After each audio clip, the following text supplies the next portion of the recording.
Assalamu alaikum. In this video, how to art text in Photoshop. Let's begin. Create a new layer. Select the text. Right click, horizontal type tool, and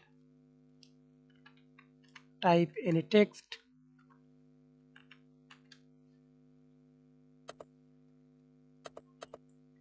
Press Ctrl T. Resize.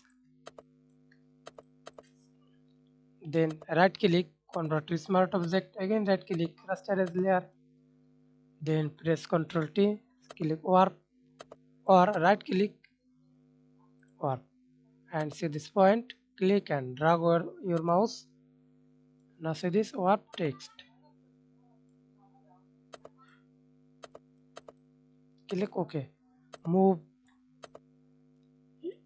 resize, press Ctrl T, hold Shift, resize the text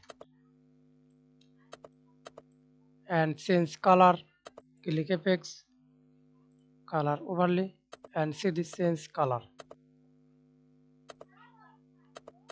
Thanks for watching video. Please subscribe to my channel, like, comment, share.